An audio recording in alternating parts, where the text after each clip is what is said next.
Bem, boa noite, todo mundo. Sempre bom quando chega a terça-feira e a gente se encontra. Hoje a gente tem uma conversa bem especial com o Renato Nogueira. O Renato, ele é doutor em filosofia pela Universidade Federal do Rio de Janeiro. Ele é professor dos programas de pós-graduação em Educação e Filosofia na Universidade Federal Rural do Rio de Janeiro e é coordenador do grupo de pesquisa Afroperspectiva, Saberes e Infâncias, além de autor de livros. Bem-vindo, Renato, a esse grupo. Muito bom ter você aqui essa noite. E se quiser completar algo na sua apresentação, por favor, fique à vontade. Bem-vindo, Renato. Olá, eu estou aqui abrindo aqui para poder encontrar vocês. Deu aqui um... Espera, agora foi. Olá, boa noite. Quero agradecer o convite. Primeiro, agradecer muito, né, a Rita e a Ana Carol. Eu acho que assim foi um convite muito... Fiquei muito feliz com o convite, a oportunidade de conversar com vocês em torno de um tema necessário, um tema urgente, infância e natureza. Preparei aqui um slide para a gente poder conversar a respeito disso. É um pouco isso que a Ana Carol falou, né? Que a Rita também aqui já tinha comentado antes do nosso papo. Minha formação na área de filosofia, tenho uma formação em filosofia, estudei psicanálise também, trabalho em programas de pós-graduação em filosofia e educação, e eu vou pensar junto com vocês esse tema que é infância e natureza, que tem até a ver também com um documentário que eu participei, né, que eu acho que é muito interessante também, estudando.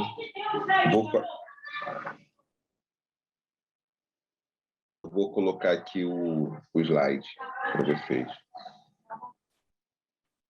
Eu e Rita estamos também no documentário, Renato. Sim, eu sei, sei. Não, vocês participaram junto, vocês são fundamentais, né, nesse processo, né, do documentário. Eu vou iniciar só...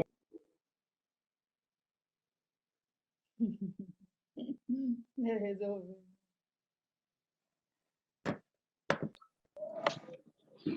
Então, assim, eu começo com uma questão que eu acho que é interessante para a gente iniciar, que diz respeito a essa... Eu acho que é uma ideia básica, que é o que eu tenho chamado de caráter tridimensional da infância, que tem a ver com noção. Então, chamo sempre de que tem uma noção de infância, tem a categoria de infância e tem um conceito de infância. Eu fiz esse arranjo nos meus estudos, porque quando eu falo noção de infância, eu estou me referindo especificamente àquilo que a gente encontra, que aparece muito mais, vamos dizer assim, organizado, muito mais sistematizado, naquilo que é a psicologia, naquilo que é a biologia, naquilo que a própria também pedagogia, de alguma forma, traz para ela, também trabalha nessa interface, que é tomar a infância como uma fase da vida. Então, de alguma maneira, quando a gente fala em noção, eu estou mais preocupado em pensar especificamente aquilo que as sociedades brasileiras, nos campos da medicina, da psicologia, então SBP, Sociedade Brasileira de Pediatria, ela vai dizer que a infância ela é de 1 a 13 anos, né? Tem de 1 a 13, é um marcador. Então, são várias fases, ela vai colocando as fases de 1 a 18 meses, depois de 1 mês a 18 meses, depois de 18 meses a 3 anos, ela vai colocando esse é um recorte. Juridicamente, então, o ECA, o Estatuto Criança e Adolescente, ele vai até 12 anos. Então, a noção de infância, ela sempre tem um marcador temporal para a gente poder classificar essa fase da vida, que é uma fase que está ligada, de algum modo, a uma impossibilidade, uma incapacidade de uma gestão plena da sua vida e de uma participação política efetiva no Estado, né, nas organizações sociais, uma participação de gestão, de liderança, de comando. Você está num momento da vida que, por vista psicológico, biológico ou jurídico, você não pode responder por tudo. Então, a infância tem esse lugar, quando a gente fala de noção de infância. Essa primeira, vamos dizer, primeiro aspecto que eu acho importante demarcar E depois tem uma categoria. A categoria tem um caráter histórico, um caráter social.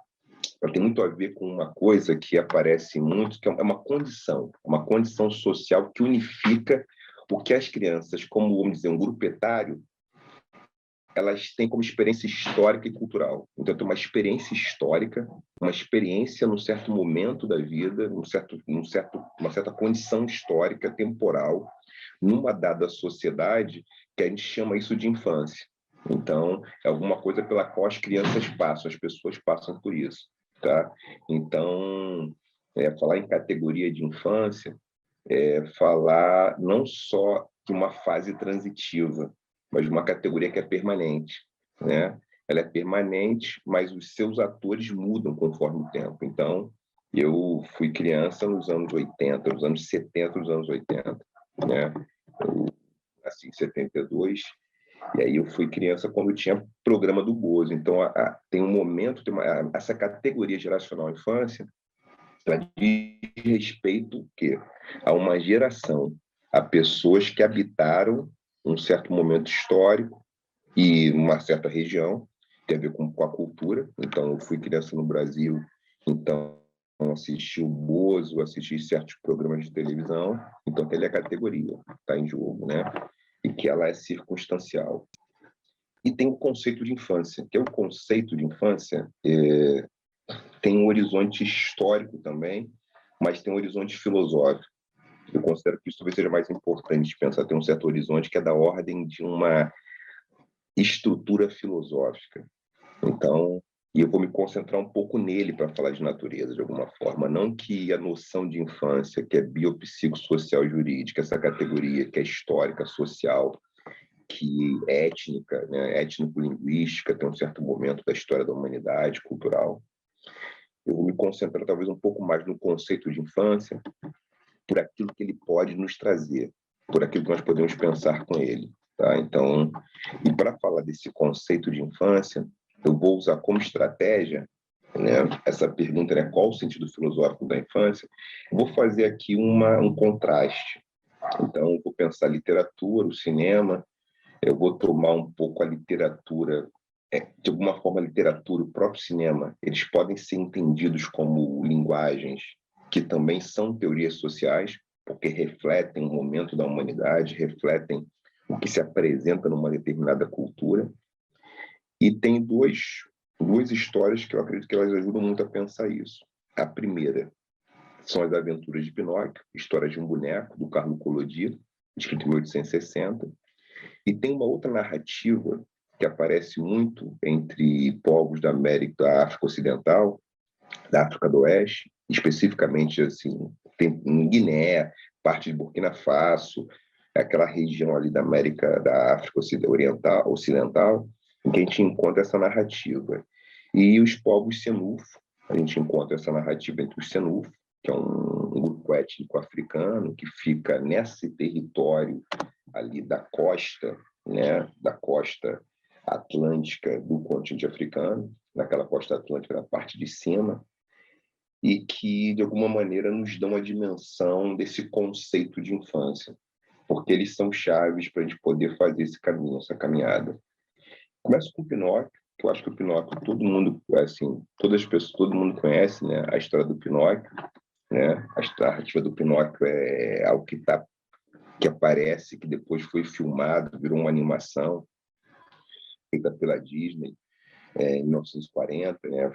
Fechado em 39 para 40, 49 minutos, um trabalho do Norman Ferguson, um dos trabalhos dele mais assim bonitos, de plasticidade, em que ele vai procurar fazer uma interpretação para o cinema, né? Para o audiovisual, daquela história do Collodi, que era uma história que tinha quase 100 anos. Então, quase 100 anos depois, 80 anos, na verdade, depois, ele traz a público essa narrativa do Pinóquio, que eu acredito que nos dá uma dimensão de um conceito de infância, de uma possibilidade de expressar o conceito de infância, qual seja ela, né?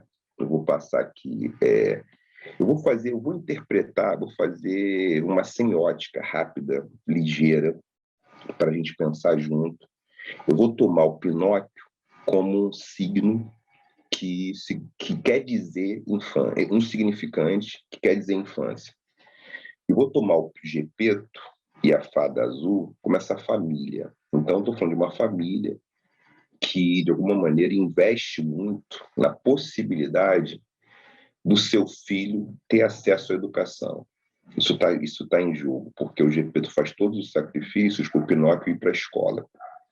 A Fada Azul dá a vida para ele, né? Então, você tem ali uma família, um retrato de uma família, que faz todos os esforços para que esse menino se transforme em gente. Então, eu diria que tem ali uma metáfora, tem uma imagem interessante, que é o garoto é de madeira, ele é um boneco de madeira, ele é feito na carpintaria, porque ainda não é gente. Ele só vai se tornar gente quando ele for desinfancializado, quando ele deixar de ser infantil, quando ele poder entrar no corpo social com a idade da razão. E essa idade da razão se dá quando a gente deixa de ser criança. Então, a infância no Pinóquio, ela é marcada, muito marcada pela fantasia, por um descolamento da realidade e por uma certa não humanidade. Não humanidade porque ainda não é gente de verdade, ele vai ser. Isso se tornou quase um clichê nos estudos sociais da infância. Ednei Sirotá fala isso muito bem, mas isso já está muito falado, muito batido. Ou seja, a gente não pergunta mais o que uma criança quer ser quando crescer, visto que ela já é alguma coisa. E ela não vai se tornar somente quando ela entrar no mercado de trabalho e ter uma profissão e ser alguém que produz para a sociedade. Então, a ideia de infância, ela cabe muito aqui. A palavra, né, a palavra em latim, infantia, ela quer dizer justamente isso, né? Ela quer dizer justamente infante, né? O in é um prefixo de negação. Aquele que não tem fala. Aquele que não tem uma fala autônoma, aquele que só repete. Então, falta-lhe a autonomia. A infância tem uma heteronomia, tem uma lei que é dada de fora. Não é capaz de se organizar para internalizar as leis ainda, ou para produzir, vamos dizer, um traquejo social. Então, a infância tem um certo não lugar. Então, acho que isso é importante dizer, que o conceito de infância, num certo registro, ele é um não lugar, ele é tanto uma impossibilidade física de tração, de organização, de maturidade psicológica, emocional, e também de possibilidade de ter uma vida política, de fazer uma gestão da vida política. Tanto que quem foi criança nos anos 70, 80 ou 90, talvez tenha ouvido falar, isso não é assunto de criança. E não ouvia dizer, a gente tem que modular para que a criança entenda esse tema, esse assunto. Simplesmente era excluída, isso é o Pinóquio. Então tem uma síndrome do Pinóquio, que de alguma maneira é um conceito, é uma chave de leitura de um conceito filosófico que nos diz o que é a infância e todas as implicações que isso traz. Que implicações são essas? Dentre as quais que a criança não tem um sentido ainda. A infância ainda falta-lhe um sentido que é dado por esse processo. Tanto que no texto do Collodi e numas cenas do Pinóquio, o filme de 1940, a gente tem uns trechos que é quando o Pinóquio vai para o mundo dos brinquedos. Ele vai para o território dos brinquedos, que é um mundo que só tem sextas-feiras e domingos. E nesse mundo, todos os garotos viram burros, né? Eles viram burros porque eles estão se divertindo. E a diversão, a ludicidade, estaria muito afastada do aprendizado, estaria muito afastada da capacidade de aprender, de ser ensinada, ser ensinado. Então, esse é um registro importante. Então, tem esse lugar que é o Pinóquio. Então, o Pinóquio está nos dizendo isso. Infância é um certo não lugar, enquanto conceito filosófico, o que se implica a construção de dispositivos que são, via de regra, adultocêntricos. Ou seja, ser adulto é ser gente, já está pleno do básico, do necessário, né? Só sendo adulto. Vou fazer um contraste ligeiro com a história do Pinóquio, do Quiricu. Por que a história do Quiricu? Não sei se todo mundo conhece, o Pinóquio eu passei rapidinho, vou contar o Quiricu um pouquinho só. Quiricu, a Feiticeira, é uma história de um menino, uma criança uma aldeia no contexto da África do Oeste, uma aldeia Senufo. Esse menino ele nasce andando, nasce falando, é uma criança, não sei se vocês estão vendo ali, né, ali com a mãe, e a aldeia que ele mora é dominada por uma feiticeira chamada Carabá. Carabá, a feiticeira, ela só deixa na aldeia mulheres e crianças, e só tem homem velho. E todos os homens, todos os meninos, quando começam a ter barba e a voz engrossa, eles pegam uma lança, pegam um escudo e vão tentar proteger a aldeia de Carabá. Mas Carabá, inevitavelmente, tem se alimentado dos homens. Ela come os homens e só restam mulheres e crianças na aldeia e um único homem velho. E o Quiricu, vendo isso, ele pergunta por que Carabá faz isso. Ele quer entender por que ela faz isso. Ele quer entender por que ela o faz, e aí ele entra num choque com as gerações mais velhas, porque as pessoas só respondem que Carabá, a feiticeira, faz isso por ser malvada. O Quiricu questiona, problematiza e diz, mas por que ela é malvada? E a resposta é circular. Ela é malvada porque ela é uma feiticeira. E ele pergunta de novo por que ela é uma feiticeira, e a resposta é que ela é malvada. E não aceita essa formulação e fica buscando. E aí, na trama, eu vou contar rapidinho, ele salva as crianças de serem capturadas por Carabá. Carabá tenta capturar as crianças, ele faz uma artimanha, diz que ele é a menor criança, consegue salvar outras crianças maiores do que ele. A aldeia está sem água, ele consegue entrar num túnel onde dá a origem da fonte de água, descobre que está por trás. Aí tem uma cena épica, né, que ele quase morre afogado, tá a impressão que ele morre afogado, mas ele volta das águas, ele começa a tossir, respira e volta, e ele segue pelo conselho da mãe para encontrar o avô. O avô dele é um Digele, um Guerroá, um griot. E o avô traz uma tese de filosofia clássica. Aí a trama do desenho animado, ele demora a chegar para encontrar o avô, né? Ele vai lá para encontrar o avô, uma luta para encontrar o avô. Mas ao encontrar o avô, que é esse homem, um Digele, ele traz para ele uma tese clássica de filosofia, né? A filosofia africana ocidental. Essa é uma das teses mais conhecidas desse corpo, dessa escola de filosofia. Ele explica por que Carabá, a feiticeira, é malvada. E aí ele conta uma história. A Carabá, a feiticeira, ela ganhou os poderes dela porque alguns homens colocaram um espinho na coluna dela. E esse espinho, né, esse artefato de madeira na espinha, ele dá os poderes, e os poderes vêm junto com muita dor. Então tem uma dor que dá o poder para Carabá. É uma metáfora de uma tensão de gênero em que Carabá, ela é uma feiticeira, é uma bruxa, porque ela se indispôs com os homens.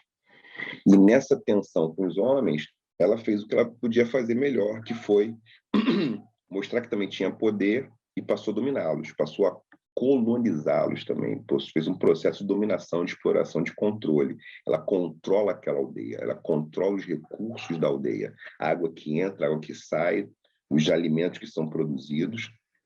E aí ele fala isso para ela, ó, ela é má porque ela sofre. E aí a relação é diretamente proporcional. À medida que nós sofremos, à medida que nós estamos num estado de sofrimento, uma das maneiras de enfrentar o sofrimento é controlar o outro. O adoecimento afetivo, interpretando com outros filósofos, como o Millar, por exemplo, o desequilíbrio afetivo, ele produz uma necessidade de explosão afetiva, ou seja, de se voltar as forças para fora para poder conter a dor que está dentro.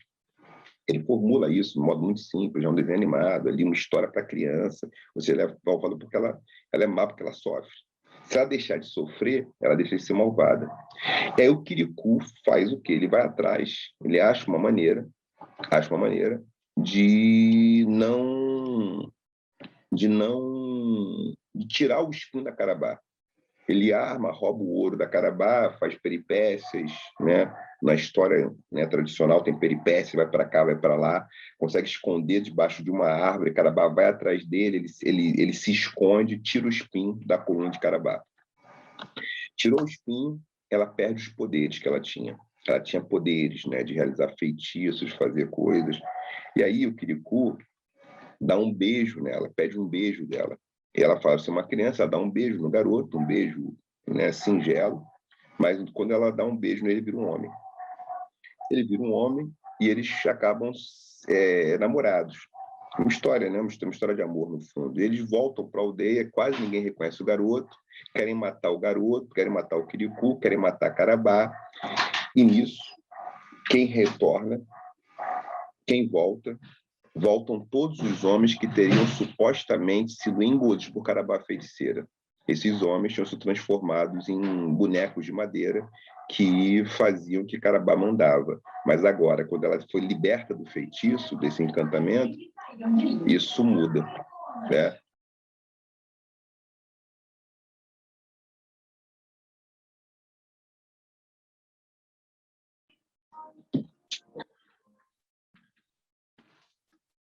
Aí a Carabá volta e os homens, os maridos voltam, os maridos e filhos voltam. E as pessoas desistem de atacar o Quiricu e a Carabá, né, a aldeia. A grosso modo, de modo muito geral, tem aqui uma hipótese de que é o estado de infância de Quiricu, porque o Quiricu pode ou não ser uma criança, eu não vou entrar nesse detalhe, mas a gente pode interpretar que o Quiricu já é um homem, mas é um homem que vive em estado de infância, por isso ele é capaz de encontrar um caminho que outros não encontraram, e ele consegue encontrar um caminho para poder libertar, para poder ajudar a Carabá a deixar de fazer o que ela faz. Mas o que importa é que ele também pode ser uma criança, faz sentido que ele seja uma criança, que não tem que se tornar um adulto, é que ele, né, ele é o único que entra por caminhos que ninguém entra, né? E aí a palavra em Wolof, a palavra infância em Do, ela quer dizer, ela sem o prefixo, sem a letra N, ela quer dizer caminho, percorrido, percorrer caminho. Então, infância tem a ver, o radical da palavra infância, em Wolof, uma língua africana do oeste, né? Ela quer dizer percorrer, né? Ela tem a ver com percorrer caminho, com capacidade de fazer percurso. E o Quiricu é isso, a infância é isso, são percursos, outros percursos possíveis, né? A gente pode fazer interlocução com até alguns filósofos, como Gilles Deleuze, Félix Guattari e a Daniela Boni, né? Essa filósofa costa-marfinense que ajuda a pensar sobre isso. Deleuze e Guattari, porque eles falam a respeito de um devir criança, que é alguma coisa que não estaria, seria só da criança, né? Então ajuda a aproximar. Daniela Boni fala do sonho, né? A Boni, ela fala dos sonhos, ela fala de como os sonhos estão ligados a um certo estágio. E aí, longe de uma romantização que colocaria a infância no rastro, no registro da inocência, ou num registro de uma pueril, a infância aqui, o conceito de infância tem implicações políticas, tem implicações da relação que a gente estabelece com a natureza, por exemplo. Acho que isso é importante. Qual relação a gente estabelece com a natureza? Qual relação nós estabelecemos conosco? Qual relação nós estabelecemos com o mundo? Então, a infância é uma possibilidade de compreensão desse negócio, dessas circunstâncias. Por que razão?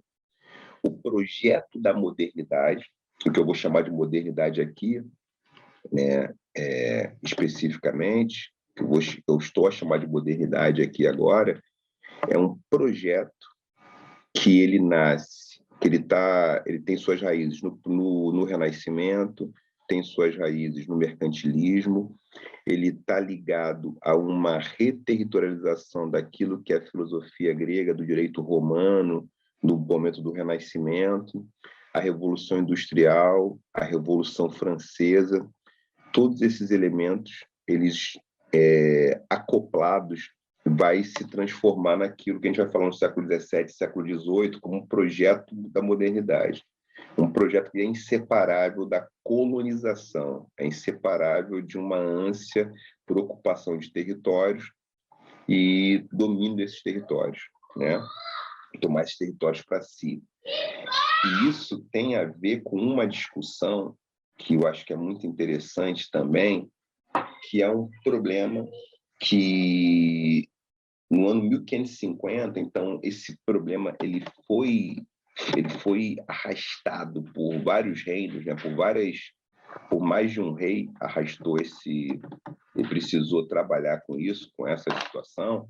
Em 1550, né, o rei Carlos V, ele convocou uma junta com 14, eram 14 teólogos, e aí se fez uma reunião para discutir se os povos indígenas tinham alma ou não. Essa foi a discussão, se eles podiam ou não ser catequizados. E aí tem uma divergência entre o Sepúlveda e Las Casas. Eles têm uma divergência porque Las, ele de alguma forma acredita que não podia salvá-los, nem os mouros, nem os turcos, né, nem esses povos indígenas, nem os povos africanos. E o Sepúlveda ele vai abrir margem para o seguinte: são infantis, né? Eles são infantis e eles carecem de controle. Então, alguns povos, eles estão no estado de infância, de uma tal maneira, numa infância da humanidade. Então, Juan Guinness Sepúlveda, que vai trazer isso, né, numa tensão com Las Casas, e aí vai ter um processo de catequização em massa, ou seja, é possível catequizar. Isso depois, muito moderadamente, vai ser ampliado para os povos africanos escravizados, em alguma medida, mais tarde, séculos depois, que eles vão poder ser batizados, mas a desconfiança de que eles possuíam alma, ela sempre estava rondando nas teses, né, nas teses colocadas ali pelos teólogos, pelos filósofos e teólogos que questionavam se tinham ou não humanidade. E ele traz uma tese fundamental, ou seja, eles são infantis. Então, infância é realmente alguma coisa que não presta tanto. Infância é algo menor. Tem que se tornar gente de verdade. A gente vai perceber isso no próprio iluminismo, né? O iluminismo tem ali rastros que são inegáveis. Quando a gente fala homem, está falando dos homens do sexo masculino, brancos europeus, que estão ali, ou seja, está tirando, tem uma escala de humanidade, tem que é mais humano, que é menos humano. E a infância é um lugar de menos humanidade. Então, a infantilidade é um conceito que ele cabe muito naquilo que o Pinóquio está fazendo, aquilo que é o Pinóquio. Então, tem um horizonte filosófico que o Pinóquio sintetiza de alguma maneira. O Quirico, por sua vez, ele está apontando para um outro horizonte de filosofia. O horizonte filosófico que o Quirico nos aponta é daquilo que eu acabei usando um termo, eu acabei fazendo um neologismo, não tive palavras, então foi um neologismo que é infancializar. Então, o Quirico, ele está infancializado, uma infancialização, uma infantilização, que o termo infantilizar é um signo ocupado, nós já sabemos o que ele significa, né? É uma imaturidade. Infancializar não tem a ver com maturidade. Infancializar tem relação com um encontro com essas potências radicais da vida, com essas potências fundamentais da vida. E aí, por que essas potências fundamentais da vida? Porque eu lembro muito, eu trago aqui uma história da Sobonfu Somé, que nos ajuda muito a pensar sobre isso. O Alonso fala do Sandoval, ele traz isso também. Aí isso aparece nesse texto do Sandoval, para quem tiver interesse, ali vocês vão encontrar esse debate também feito ali, dos encontros, dos confrontos de tese, né, que eram feitos pela Igreja, pelos teólogos católicos em torno disso. Mas esse é o projeto da modernidade. E nesse projeto da modernidade, eu vou falar do Urumilá depois, que a gente está falando em colonização. Então, tem muito a ver com isso, aquilo que o Fanon traz. O Francis Fanon ajuda muito a pensar algumas coisas. O Fanon está falando das tensões de classe, raça, e está preocupado com isso. Eu estou hipoteticamente colocando que tem aqui uma conexão entre esse horizonte filosófico, de alguns povos são infantis, e tem um horizonte que é daquela expressão, daquele texto, né, do poeta inglês, né, O Fardo do Homem Branco, que seria isso, colonizar o mundo para desenvolver o mundo. Então, isso está posto. Isso se transforma num projeto de colonização radical e restrita, ocupação territorial e transformação e criação no outro. Existe um outro que precisa se transformar em gente, que precisa ser entendido, se transformar em pessoa de verdade, já que esse outro não é exatamente uma pessoa ainda, toda a sua plenitude. Isso me chama a atenção. Está bem até aqui, então tudo bem até aqui. Esse é o cenário que eu queria trazer até o momento, tá? Estou vendo aqui o nosso tempo, nessa primeira meia hora, já passamos aqui meia horinha mais ou menos, que é o seguinte: tem um horizonte filosófico. Então, eu falei que a infância, a gente pode falar do caráter tridimensional da infância, noção, categoria e conceito. Me interessa muito o conceito e me interessa a compreensão de que algumas sociedades, que as sociedades são distintas e algumas sociedades são mais videntes. Óbvio que 70%, 80% da nossa informação, para quem é vidente, passa pelos olhos, passa pela vista. E isso, inevitavelmente, configurou uma noção de falar das concepções de realidade como visão de mundo.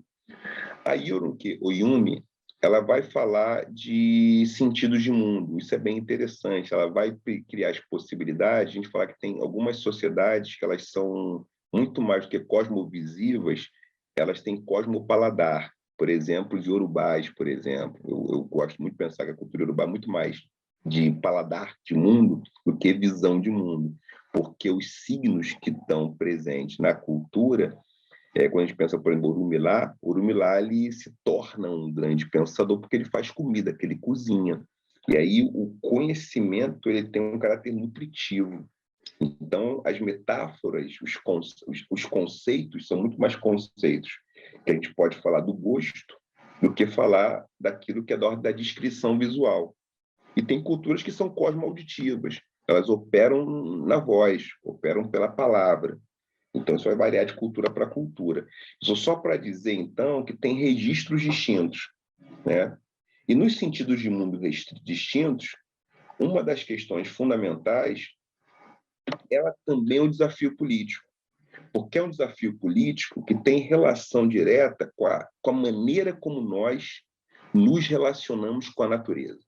Isso não tem jeito. Por que razão? À medida que o projeto da modernidade foi ganhando força, ele se transformou num certo narcisismo patológico que fez com que o humano se considerasse o centro gravitacional do mundo, do planeta, e esse centro gravitacional, todo o resto em função do humano. E aí, nesses humanos, obviamente, uma escala colonial, que tem a ver com sexismo, patriarcado, tudo tá, racismo, tudo vai junto, todas as formas de opressão, e esse humano é o centro gravitacional. Inclusive, numa das interpretações hegemônicas das tradições abrâmicas, dos monoteísmos abrâmicos, né, tanto o islamismo, o cristianismo como o judaísmo, humano feito à imagem e semelhança de Deus. Então, nada melhor do que esse feito à imagem e semelhança de Deus para poder reinar e para poder, de alguma maneira, fazer um contraponto com a natureza a partir da experiência da cultura. Então, como o humano tem a cultura, é a capacidade tecnológica, a capacidade de organização, a memória. Então, né, alguns filósofos, inclusive, né, que a gente diferencia a gente dos outros animais, não é a razão, mas é a memória, a gente pode catalogar e sistematizar e, de qualquer maneira, poder mexer nas coisas. Né, mexer nas coisas. Aí o Feuillet-Sarr, eu acho que ajuda muito a pensar isso, né? Feuillet-Sarr fala em afrotopia, ele faz uma crítica ao ecomito do desenvolvimento, ao mito do desenvolvimento ocidental, ou seja, como se desenvolvimento, manipulação, controle da natureza fosse o suprassumo da capacidade da razão humana. Então, o projeto da modernidade, ele inevitavelmente coloca o humano, a humanidade, em confronto com a natureza. Esse é um problema. E aí, a minha hipótese, isso é uma hipótese, eu tenho escrito um pouco sobre isso, pesquisado, é de que o estado de infância, já disse agora tudo que eu tinha para dizer, praticamente, quando eu falo isso agora, que eu vou dizer agora, é o estado de infância que nos possibilitaria uma reconexão com a natureza, né? É um estado de infância que nos possibilitaria ter uma relação com a natureza que é de uma outra ordem, que é de uma ordem em que seríamos capazes de habitar o reino da imaginação de modo a estabelecer uma comunicação mais ativa com outros seres do mundo. Então, por exemplo, aqui o tempo que nós viajávamos antes da pandemia, estive na Amazônia algumas vezes e estive aqui com alguns ticunas. Aqui é um livro ticuna, o livro das árvores, que tem os tipos de árvores e a capacidade que se tem de conversar com essas árvores, saber a história delas, saber o que elas estão dizendo, até para saber o que a gente pode fazer com elas, se pode ou não tirar do lugar que elas estão. Elas têm uma história. Então, existe uma relação com isso que, para o Feuilly Sarr, que é um economista, esse mito desenvolvimentista é um perigo, porque ele de alguma forma, dá um abono, é como se o humano não fosse responsável por reparar essas tensões com a natureza. E a natureza é dada como o outro, né? Ele está justamente sendo a natureza, não o outro. Então, aí todo mundo conhece o Krenak, que é um pensador incrível, né? Falando, né, de histórias para adiar o fim do mundo. E ele fala justamente disso. O que tem a ver com natureza aqui? Eu acho que é importante para dizer, né? Muitos povos da América, muitos povos nativos daqui do continente americano, muitos povos indígenas, ou povos originários, em alguns estudos, em conversas, a gente tem uma cena que eu acho que é muito interessante. O Cortés, aquele general espanhol, quando vem invadir, né, a América, vem entrando, né? E aí os exércitos espanhóis, como Cortés, pega os astecas, vai lá contra Montezuma, você tem os incas, eles são também dizimados. Existe um estudo que eu acho muito curioso, que remonta ao debate de Valladolid, que foi a cidade espanhola que teve o debate, Las Casas e Sepúlveda, que se tinha alma ou não tinha alma. Uma das questões que a gente depreende, que a gente infere, e aí tem muitos estudos bolivianos, né? Muitos intelectuais originários bolivianos, nascidos na Bolívia, têm feito trabalhos sobre isso, muito interessante. A indagação que um asteca, um inca faria é se aquelas almas tinham corpo, se aqueles homens brancos de barba, eles eram realmente um corpo ou não.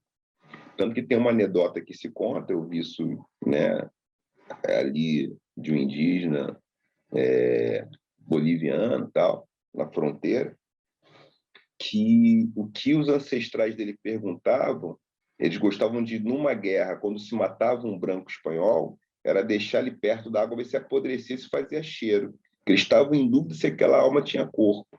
Então, tem uma diferença que não é meramente uma inversão, mas tem relação com uma compreensão de que tudo tem alma. E algumas dessas almas têm corpo, não todas.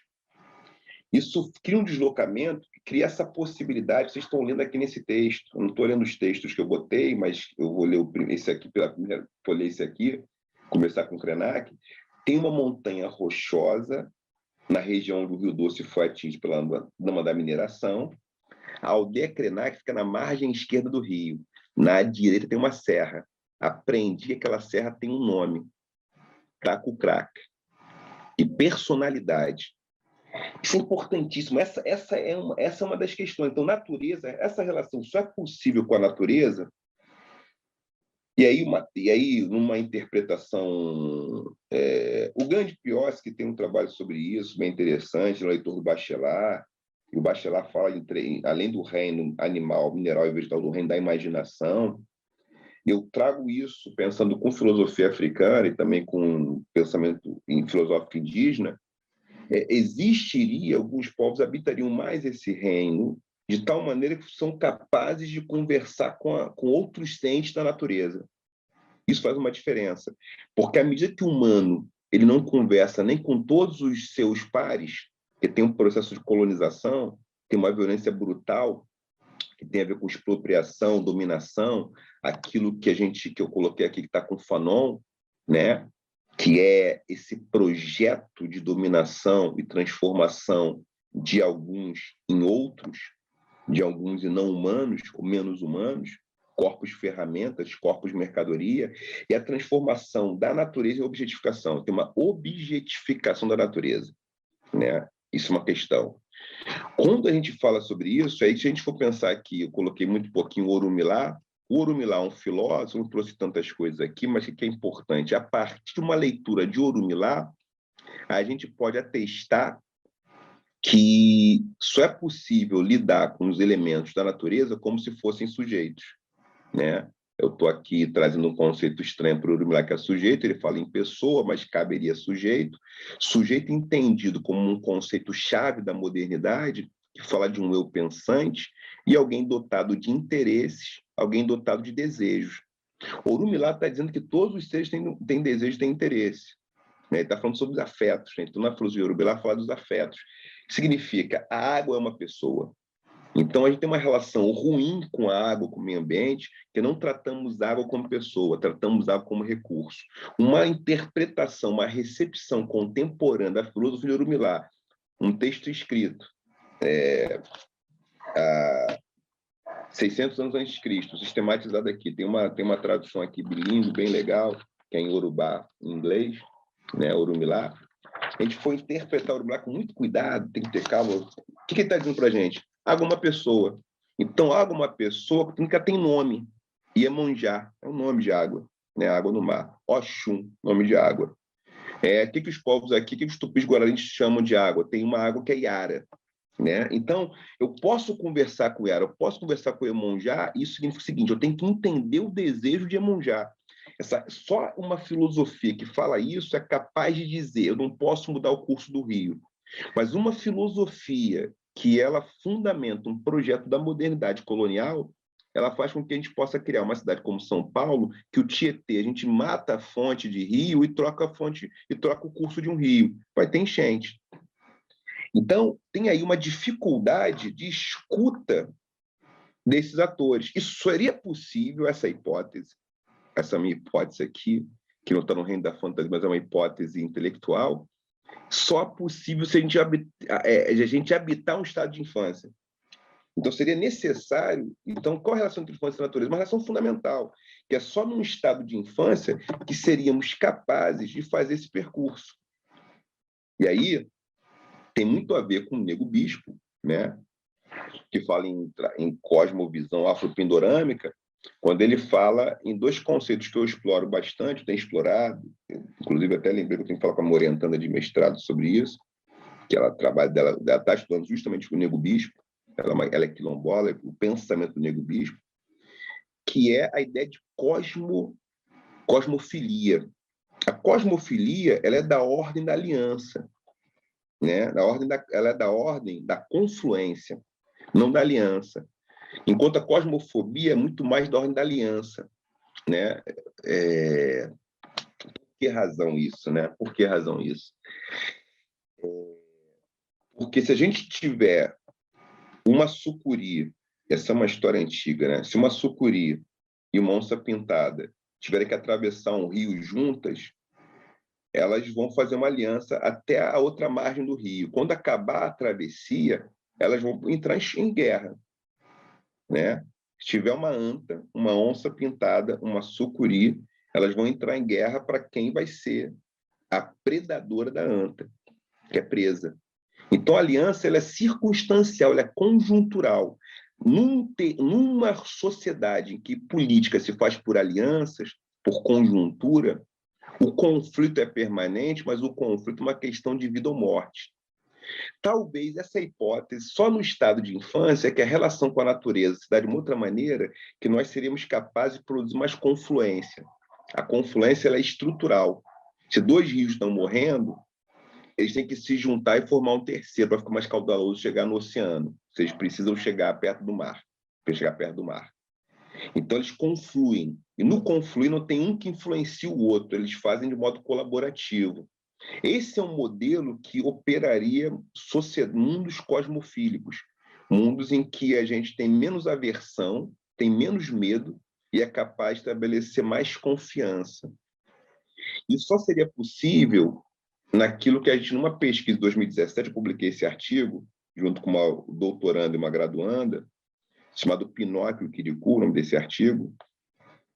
O título dele tem um subtítulo sobre desenho, foi um trabalho com crianças de terceiro, quarto, quinto ano, primeiro, segundo ano, e uma menina de 8 anos falou adultidade.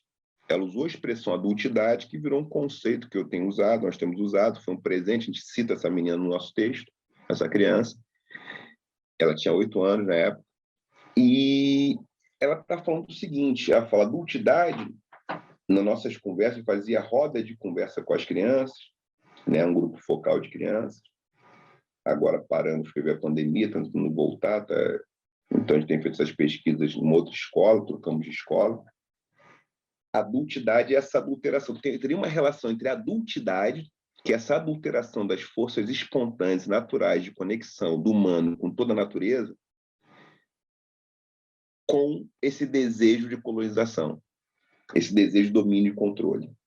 Então, o estado de infância, aqui, aquela trama pela qual o Quiricu passa, teria a ver com isso.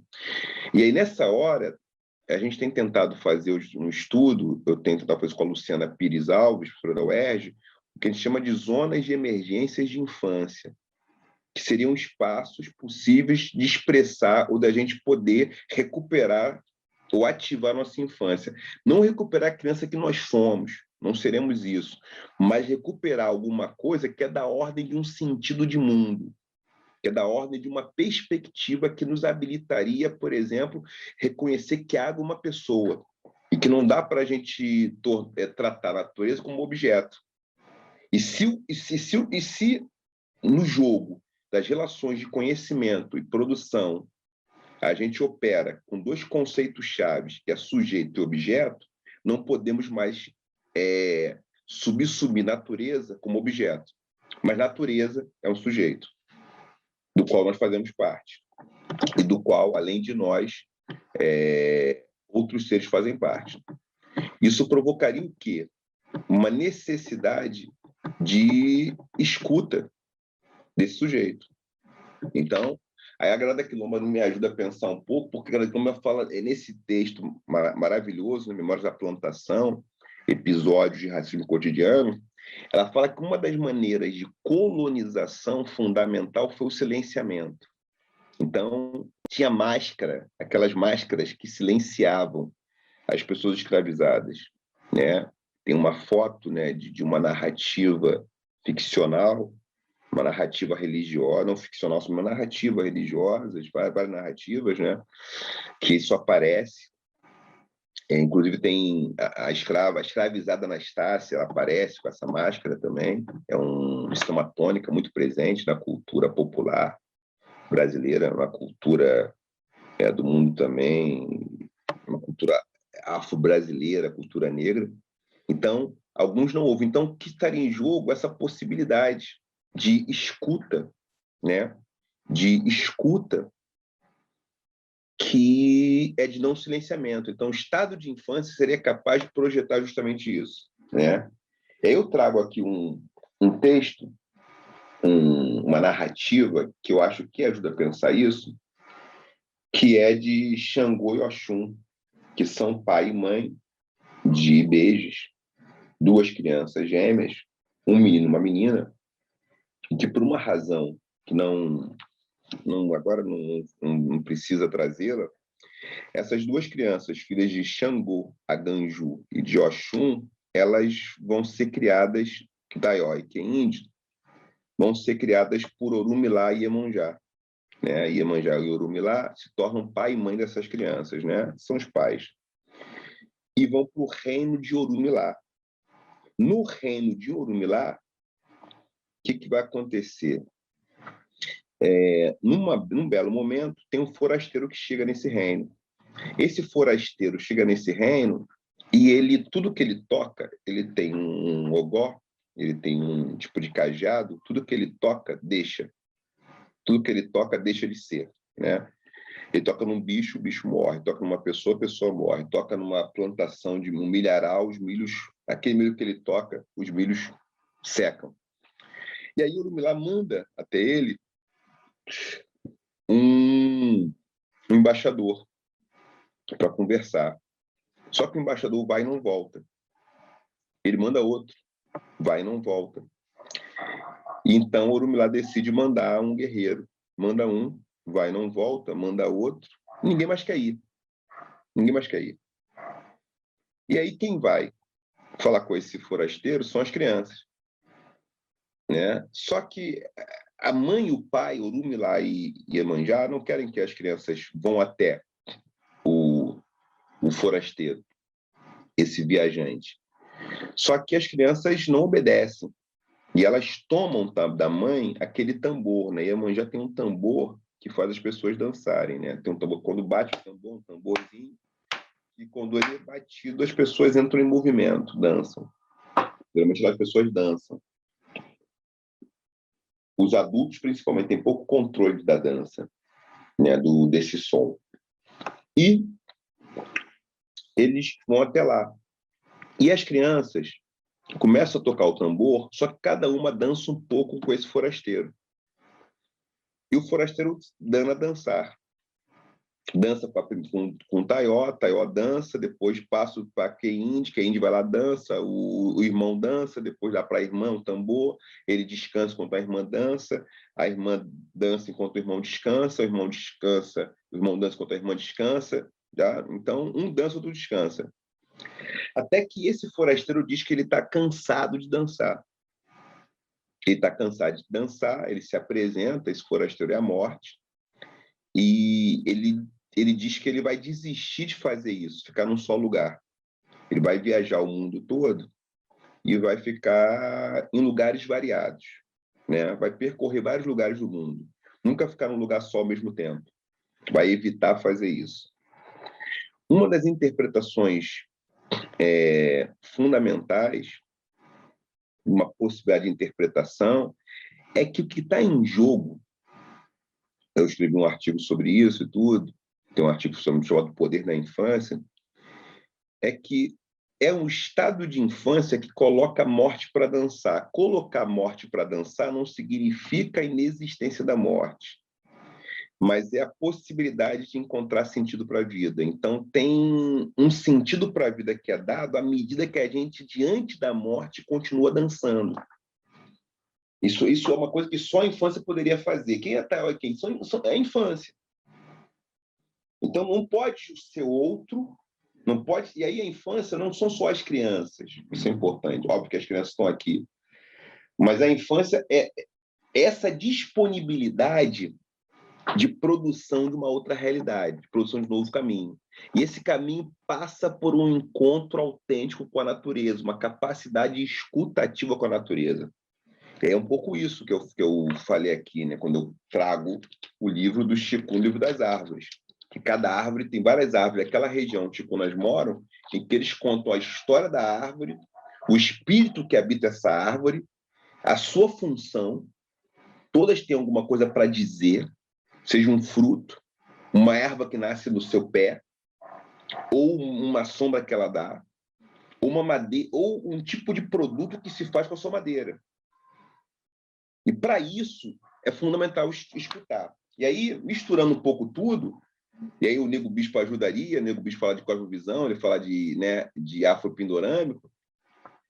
Sem idealizar e romantizar, é muito frequente nas culturas africanas e culturas dos povos originários essa abertura para essa relação com a natureza, uma relação que não produz uma entropia destrutiva contínua.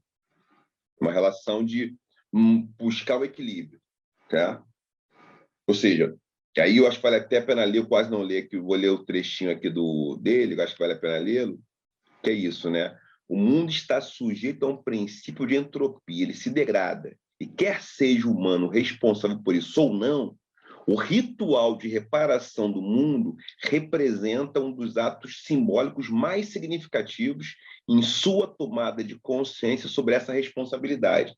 Então, aí na minha interpretação filosófica, na minha especulação filosófica, né, esse meu terreno da filosofia, essa responsabilidade com não deixar que a entropia se dê, ela só é possível numa brincadeira infantil.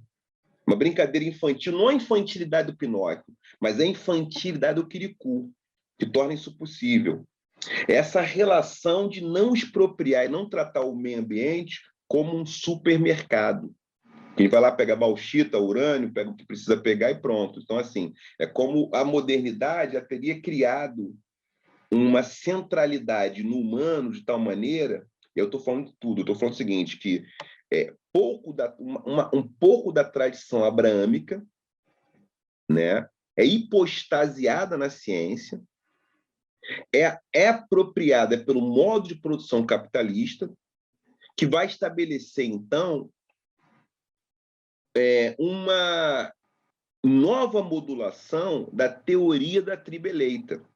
Se tem da tradição abrâmica uma leitura que tem algumas tribos que são eleitas, porque elas nascem de um patriarca, porque elas têm uma predileção de Deus, isso é hipostasiado, é reinterpretado pelo capitalismo para dizer aqueles que vencem, aqueles que superam suas zonas de conforto, esses são eleitos escolhidos. Então tem uma sutil reinterpretação que está amparada na modernidade. E ela está vinculada a dominação, controle. E aquilo que é fazer da política, para Foucault, a metáfora da guerra. O que está em jogo nessa outra interpretação é de uma outra ordem. E que tem a ver com uma outra leitura e tudo da própria tradição, na tradição abrâmica no cristianismo, que é se tornar criança para o reino dos céus, por exemplo. Não vou entrar em questões teológicas, mas esse trecho ele tem uma diferença com algumas outras interpretações possíveis. Lógico que todas as culturas, as tradições, têm interpretações, algumas podem ser divergentes. Agora, nesse caso, teria essa possibilidade, né? Ou seja, a responsabilidade do humano. Quando eu estou apontando aqui nessa história, eu vou ler um trecho aqui do Walter Corra, que talvez seja muito conhecido, alguém que estuda muito infância com filosofia. A infância é uma faculdade que nomeia algo que já é, mas sem ser ainda algo. Um espanto que introduz no mundo do que é aquilo que ainda não pode ser identificado e permite qualquer diferenciação. Infância é o nome de um milagre, o da interrupção do ser das coisas pela entrada do seu outro do ser, a condição de toda e qualquer diferença. Então, a infância ser o nome de um milagre é o nome de uma possibilidade radical de transformação, de produção de outras diferenças, produção, inclusive, de novos sentidos de mundo. É no sentido de mundo, de colocar morte para dançar, que a infância abre um caminho para uma outra relação com a natureza. E aí eu trago uma hipótese controversa, lá de controvérsia, eu sei disso, mas que isso seria mais frequente em algumas populações do planeta, que se organizariam mais com base nisso, porque não se organizariam com base na dominação, no controle, mas se organizariam muito mais orientadas para possibilidade de compartilhar e de confluir. O conceito de confluência do Nego Bispo nos ajuda a pensar isso, porque ele se contrapõe ao conceito de aliança. Então, a confluência é um negócio muito infantil, muito da infância. As alianças são coisas de adultos. E aí, só é possível uma relação com a natureza se for uma relação de confluência. Isso só seria possível, essa hipótese, eu quero fechar aqui com vocês a minha fala, uma hora é suficiente para a gente poder conversar, eu acho, tomar um café, uma água, quem quiser tomar uma água no banheiro. Só é possível isso no estado de infância.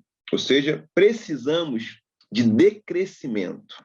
E aí tem um conceito, né, que aparece com a Ivana Lovo, com outros autores, tem um textinho sobre isso, que é a ideia de decrescimento, que é romper com a ideia de desenvolvimento. Então, estranhamente, a gente precisa encontrar um caminho para decrescer, no sentido de não transformar tudo em objeto, tudo em mercadoria, mas transformar tudo em sujeito. E a hipótese é que apenas uma visão de mundo, uma audição de mundo que nos coloque como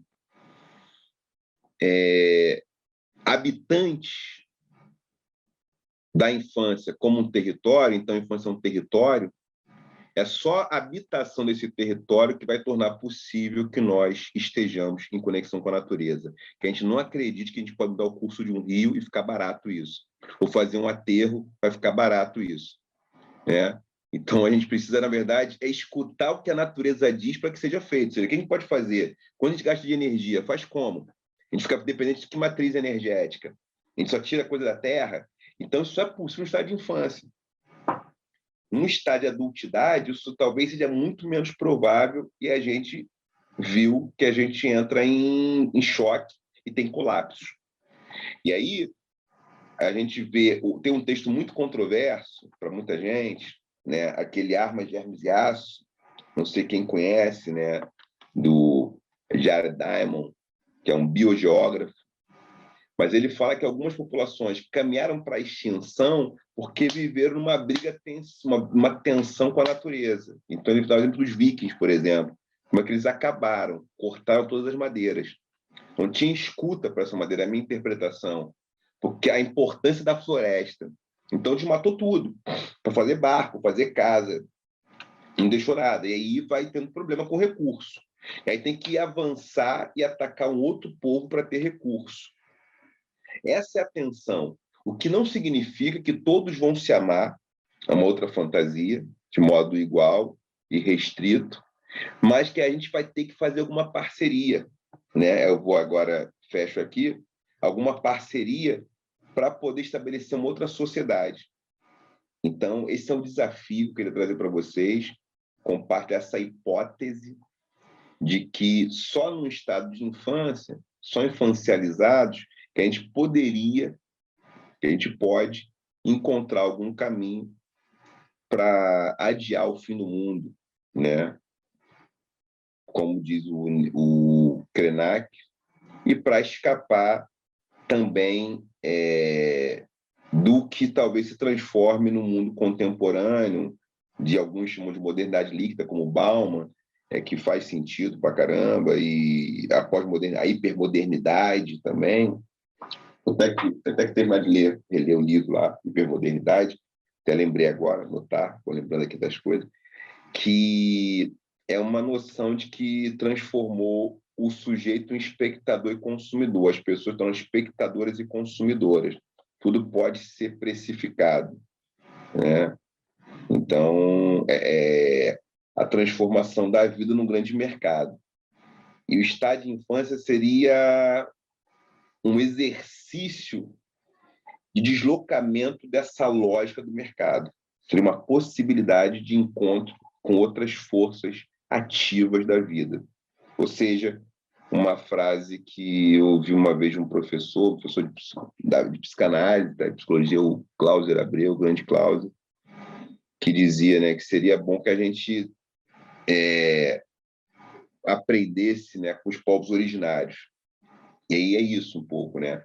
Aprender-se outros modos de gestão do ambiente, da natureza, da vida, e esse é um desafio. Então, se eu queria compartilhar com vocês, queria muito ouvir, não sei se vocês fazem, nem combinei, não foi isso com a Ana Carol, com a Rita, se o pessoal toma água no intervalo, mas eu já abro aqui, são 8h08, e aí eu encerro a minha fala, que foi mais ou menos aí 60 minutos, 60 alguma coisa de minutos, para a gente ter um tempo para conversar. Eu acho que esse é o modelo mais interessante, quero ouvir vocês, né, em torno disso, né? A minha proposta é essa, minha proposta aí seria do tipo, uma cidade para funcionar, essa é uma provocação política, de filosofia política, teria que se transformar tipo, num modelo de quilombo, modelo de aldeia, para a gente ter uma cidade funcional, né? Modelo de aldeia, modelo de quilombo. Isso é uma especulação que eu fiz num texto um pouco de ficção, uma provocação que era sobre um aniversário do Rio de Janeiro. Eu lembro, está em algum lugar esse texto por aqui, e figurou, está num livro, que é essa provocação, que a gente precisaria aprender com esses modelos para poder ter uma relação melhor. Ou seja, Não faz sentido, exemplos práticos. A gente, ainda não, filha, daqui a pouco. Eu falo contigo. Jardins de chuva, que é uma coisa muito simples de ter. Não tem sentido ter, por exemplo, asfalto que não é permeável, né?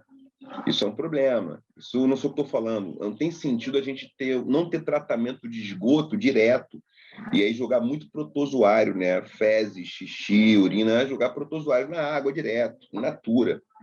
Isso não tem sentido, né? Então, a gente precisa fazer... São detalhes, né? A gente não pode só dar descarga e isso não ter tratamento. Vai dar problema, tem impacto ambiental danado isso tudo, né? A gente só usar energia que polui. E aí isso é um problema, não usar as coisas orgânicas. É o que o Nego Bispo fala de ordem do sintético, ordem do orgânico, né? Fala muito do orgânico. Que é isso, né? Se tudo é orgânico, vai se integrando. Então, essa seria uma lógica no estado de infância. Gente, falei bastante, eu racho, não sei, e quero muito trocar com vocês. Muito obrigado pela oportunidade, pela paciência de estarem aqui, pela disponibilidade, né? Da escuta de vocês. Agradeço. Muito obrigada. Fala maravilhosa. Eu fiz várias conexões que eu nunca tinha pensado assim, e fez muito sentido como nos ajuda, né, a trazer para a consciência essa percepção do estado de infância, que é algo que a gente vem buscando, na verdade, quando está trabalhando com essas questões todas de conexão com a natureza e o sentido da natureza e como é que o reconhecimento da natureza em nós, essa questão com a infância ela é central mesmo, muito bonita a trajetória que você nos ofereceu, assim, muito obrigada. Então, eu queria abrir aí para vocês muitas questões, né, que eles têm várias provocações aí, então está aberto aí para Oi, Rita. a conversa. Vai lá, Fábio. Posso? Professor Renato, eu vou colocar as duas questões que eu queria te perguntar e o senhor responde na ordem que achar ou mescla elas, né? Uma primeira foi a respeito do que foi dito sobre a, a, a tradição abrâmica, né, como sendo grande responsável por pelos efeitos, né, na natureza causados pelo homem, né? Mas uma coisa que tem me chamado a atenção, professor, é que o antropocentrismo, como essa reação da Renascença ao teocentrismo, né, do período medieval, foi um dos substratos, né, que favoreceu exatamente aquele momento que é a Revolução Industrial, que é a capacidade do homem de transformar a natureza para as recentes necessidades do mercado emergente que está surgindo, né? Então, de fato, uma das grandes forças que promove essa degradação da natureza é o antropocentrismo, esse paradigma que surge exatamente no período da Renascença, né? Do Renascimento, que tenta se afastar cada vez mais da igreja, né? Então, primeira pergunta é: o senhor não vê nisso uma das principais forças do impacto do homem na natureza e não necessariamente as interpretações que se fez erroneamente, de repente, das escrituras? E uma segunda, professor, aí já direcionado para a infância, é que com certeza o senhor já tem leitura bastante nisso, então não vou precisar especificar. O Norbert Elias, ele estabelece o processo civilizatório, né, enquanto esse domínio sobre os impulsos, né, e como condição da passagem para o universo adulto. Quer dizer, eu me torno adulto à medida que eu consigo controlar, gerir, né, suplantar os meus impulsos, né? Logo, a passagem da infância para a adultez seria o ensino da sujeição, da repressão dos impulsos, né? E aí como é que fica a naturalidade e a espontaneidade da criança, que é o que define exatamente o seu estado de ser, ante um trabalho pedagógico de formação civilizada dela?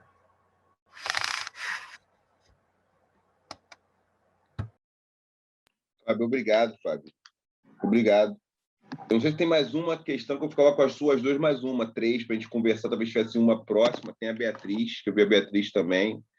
Te agradeço, Fábio. Anotei aqui, Fábio, as duas questões.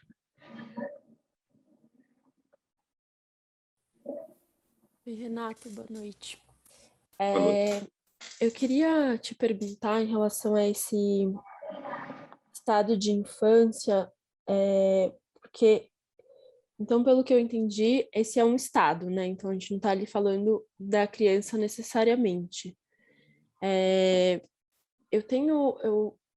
Eu sou psicóloga, né? Eu atendo na clínica e eu estava agora conversando sobre um caso que conta exatamente sobre isso, né? Que você estava trazendo agora desse lugar de mercado das coisas, né? Então, esse olhar de olhar para a natureza e pegar e achar que é um consumo e esse jeito de habitar a vida, né? Daí a minha pergunta, ela vai em direção a que alternativa temos, então, né? Enquanto adultos, como olhar, como influenciar esse olhar, né? E daí eu me interessei também, você trouxe aí o nome de um psicanalista que eu não consegui pegar o nome, mas eu tô bem interessada nesse cara aí, se eu puder repetir o nome dele também. Obrigada. Nada, eu não estou lembrando quem foi, que falei alguns nomes, não estou lembrando qual foi o contexto. Não sei se foi do Guattari. Guattari que trabalha com Deleuze? Não, né? Não lembro agora. Não, foi agora no final. Não lembro. Não lembro como está gravando, depois até olhar a gravação, que eu estou aqui lembrando, que eu fui pensando. Eu vou começar, então, de repente, começa trás para frente, ou começo com a primeira, inicialmente, né? A tradição abrâmica foi responsável. Então, eu vejo que a tradição abrâmica, ela foi postasiada, acho que ela abre margem, ela dá um elemento, não um único elemento. Eu concordo com o antropocentrismo, é uma das chaves. O que eu tiraria da tradição abrâmica? Na tradição abrâmica tem uma certa trama que é a seguinte, que tem uma perda do paraíso e tem que reconectar com esse paraíso. Então, assim, tem três tempos, né? Um passado idílico, maravilhoso, tem um presente que é tenso, a gente tem uma dívida que é impagável, de alguma forma, e tem um futuro possível que é no paraíso. Então, o reino dos céus, ele é possível. Só que esse reino dos céus, ele não tem como ser para todo mundo. Então, tem uma certa predileção. Aí tem interpretações, lógico. Alguns vão poder ir para esse reino dos céus, mas a porta é estreita. É necessário separar o joio do trigo. Eu acho que essa narrativa ela dá para ser incorporada com o antropocentrismo, ou seja, nós somos, e dentre nós tem aqueles que são mais aptos. E aí, obviamente, que num contexto laico, capitalista, isso pode ser transformado no seguinte: aqueles mais aptos, e até uma certa leitura darwinista, os mais aptos podem fazer esse paraíso na Terra. Eles podem ser os vitoriosos, ser os não fracassados.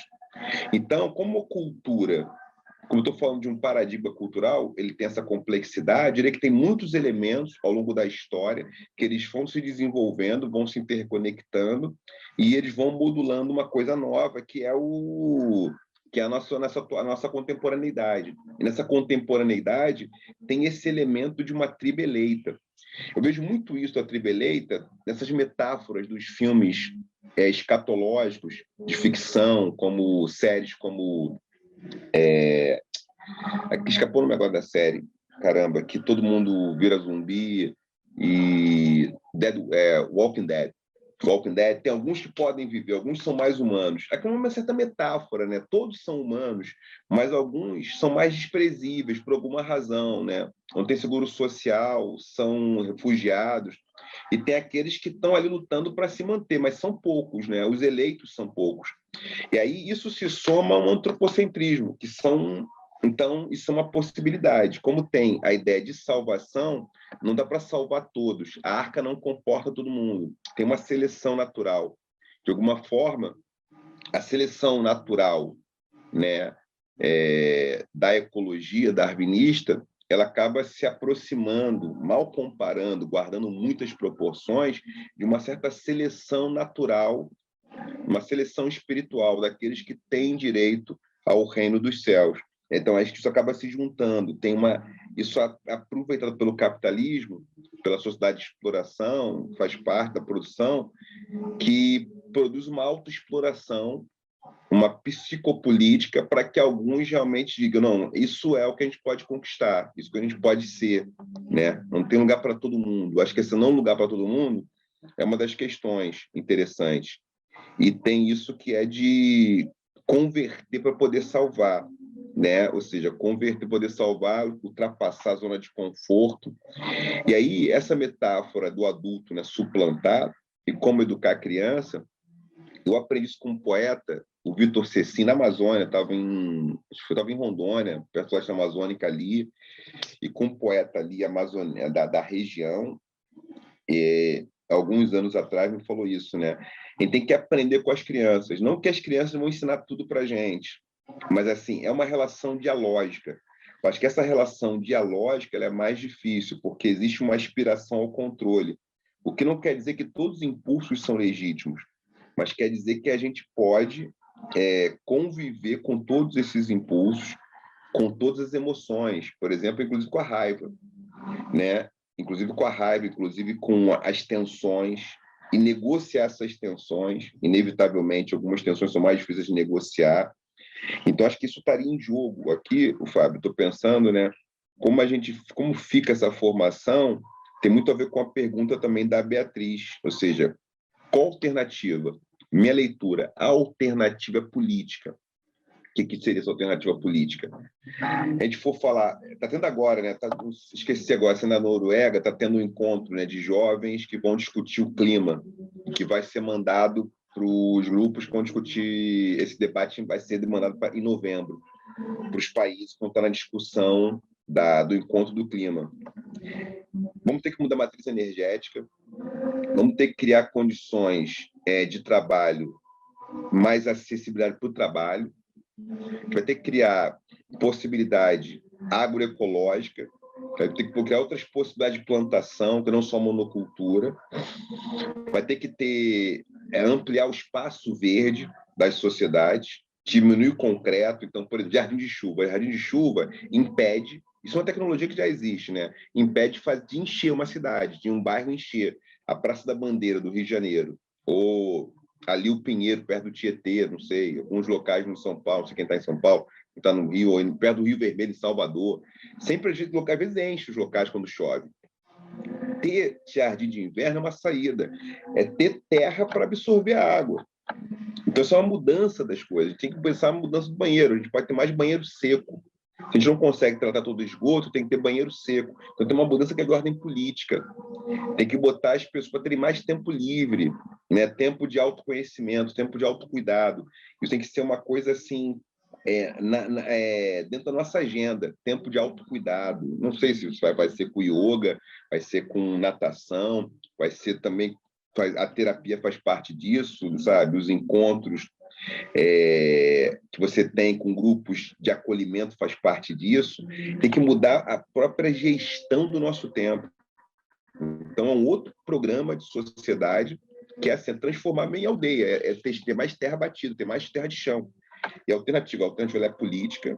Eu acho que o Feuini Sarr ajuda a pensar isso, outros autores do campo da economia contemporânea, economias colaborativas. Eu acho que a maneira de educar as crianças é numa gestão com responsabilidade, com autocuidado, mas com a escuta dos desejos dessas crianças, que aponta-se para elas, né? E criando condições para que elas possam lidar com seus medos de uma outra maneira. Eu acho que isso não é muito fácil, sabe? Então, acho que esse é um desafio tremendo. Então, teria que remodelar um pouco mesmo a sociedade, o nosso modo de vida.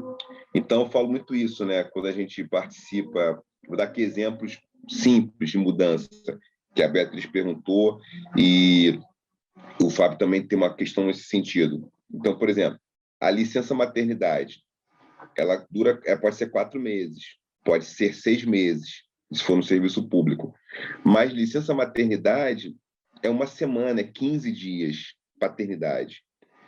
A licença não é para o mesmo tempo para o pai. E óbvio que tem muito mais abandono afetivo por parte dos homens que são pais do que das mulheres que são mães. E só estatísticas mostram isso. Tem muita mãe solo. Mas a gente precisa corrigir isso de muitas maneiras, de formas legais, ou seja, tem que ter licença parental.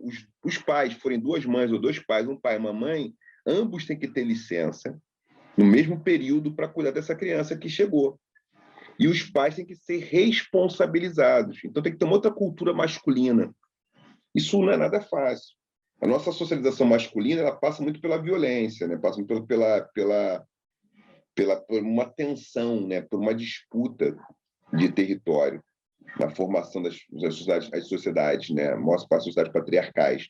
A gente vai ter que revisitar isso se a gente quiser modificar a sociedade. Vai ter que revisitar a maneira como a masculinidade está construída. Esse é um problema.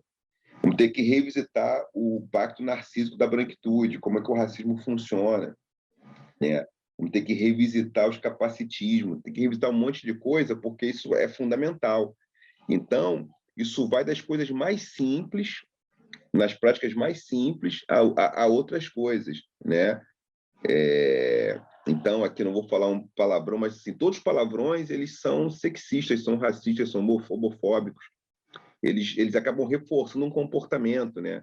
Acabam reforçando, são pequenos detalhes que estão na nossa linguagem. E a linguagem tem um componente de um horizonte cultural, um horizonte epistemológico também, né? Me desculpa aqui só falar um palavrão, mas, por exemplo, só uma palavra aqui, me desculpa, só uma palavra aqui assim, babaca. Babaca é um xingamento sexista, porque babaca quer dizer vagina. Então, assim, a babaca. Então, assim, é um xingamento sexista. Então, são pequenos detalhes que estão reforçando, né? Ah, pô, babaca. Não, então xinga de outra coisa. Mas esses xingamentos, eles acabam... Então, são pequenos detalhes que a gente precisa mudar, que não são nada fáceis, eu acredito. Então, é uma reforma política radical do próprio espaço da escola, eu acho que é isso, né? São os adultos, geração mais antiga, dando corda para algumas coisas, organizando, mas criando condições para que as crianças entendam as coisas, né? Como conversa. Eu conversei outro dia com a Rona, ela teve uma escola, ela tinha uma escola, ela mudou agora e tal, ela é companheira, ela estava conversando com uma coisa que é interessante, tinha uma escola, uma creche, um berçário, e elas deixavam as crianças à vontade, só que tinha um local que tinha um limite para as crianças passarem, podia ir para a rua, um local que era mais perigoso. Botaram pedra de brita, e as crianças iam até lá e entendiam, aqui é um território que não dá para vocês irem agora, vocês não têm condição de ir agora. Vocês podem ocupar o espaço todo, mas não pode passar daqui, porque aqui você não tem como, com 1 ano, né? Com 1 ano e 2 meses, com 8 meses, aqui não dá para vocês irem mais longe do que isso. A gente está cuidando de vocês, sabe? Então, acho que esse processo é um processo mais difícil, estou aqui pensando muito nisso. Gente, obrigado aí, mas pode voltar. Repasso a bola aqui para vocês. Renato, eu estava pensando uma coisa, assim como a artificialização dos espaços e esse afastamento da natureza, tem uma certa tendência também de pais e educadores de infantilizar a infância. Não sei se você vê isso, né? Que às vezes tratar as crianças como se elas não fossem capazes de nada, né? E eu acho uma questão interessante, se você puder comentar um pouco. Parece que vai junto com esse processo de afastamento, né? De desrespeito e de falta de escuta da natureza, também achar que a criança ela precisa de assistência 100% do tempo, que ela não tem autonomia, essas questões dela não ter voz, né? O que você acha disso? Rita, eu acho que isso tem muito sentido, faz muito sentido para mim. Eu queria te ouvir uma questão, conexões que você não tinha pensado. Você falou, fez conexões que eu não tinha pensado, fiquei curioso. Que conexões você fez com a minha fala que você não tinha... Você falou, que te chamou a atenção antes de falar disso, das crianças. Eu não tinha feito a conexão entre esse afastamento da natureza ser o mesmo movimento de um afastamento da, da, da naturalidade da infância, né? E o que vem gerando entre diversos comportamentos um comportamento de infantilização. E às vezes isso está tão arraigado, né, nos pais e professores que às vezes mesmo pessoas bem esclarecidas e que conversam muito sobre essas questões acaba cerceando demais a vida das crianças. Assim como a gente não deixa as plantinhas brotarem em qualquer lugar, não deixa o rio ter o curso dele normal, assim como a gente não escuta a montanha, a gente também essa infantilização é uma forma também de não escutar a infância. Eu penso que sim, e você falou, tem muito sentido, por quê? Porque essa conexão, né, que eu estou fazendo essa conexão que as coisas estão muito ligadas, que é a visão de mundo, e aí como é que ela acaba sendo isso? Porque tem uma visão de mundo que ela é restritiva, que é do tipo, existe uma forma da vida se expressar, algumas formas são mais legítimas do que outras, outras são menos legítimas, outras precisam ter um certo lugar subalterno. Eu acho que esse exercício que ele está aí, toda forma de opressão, ele cria essa dificuldade, que é uma necessidade de controle, né? Então, assim, controlar o próprio fluxo do rio. Então, olha que viagem, vamos controlar o fluxo do rio e vamos fazer um aterro. Quer dizer, eu morei no Flamengo alguns anos da minha vida, aqui no Rio de Janeiro, no bairro do Flamengo, lá tem um aterro, uma área que era mar, que foi aterrada. Tudo bem, isso pode ser feito, mas por que isso foi feito? A pergunta é, por que isso foi feito? Porque a gente não quer ouvir, às vezes, o que a criança tem a dizer, por exemplo, por essa dificuldade. Porque é da ordem afetiva, eu diria que não adianta ser só da ordem. Então, por exemplo, agora eu tenho tentado fazer, até fui convidado para fazer uma vivência, eu tentei fazer depois de um convite, estou voltando, estou me preparando para fazer algumas vivências, né, junto com pessoas que trabalham, que a gente está trabalhando junto e tal. Estou nessa perspectiva. Eu fiz, antes da pandemia, uma em Salvador, uma em São Paulo, uma em Belém. Manaus. E aí depois da pandemia e tal, e eu estava desistindo quase de fazer vivência, e junto com pessoas do campo da psicologia, né, de exercício corporal, gente, coisa de yoga. Por que fazer vivência? Você falou agora, Rita, a pessoa debate muito, ela é elucidada, mas ela às vezes reproduz um negócio. Porque eu acho que tem muito a ver com como o nosso corpo está elaborado, como o nosso corpo está elaborado. Então, acho que tem algumas atividades que não tem uma para todo mundo, para cada um tem alguma coisa que você possa achar, né? Pode ser ginástica, pode ser alguma coisa que você ache, que tem a ver com o corpo, que te ajuda, que pode te ajudar.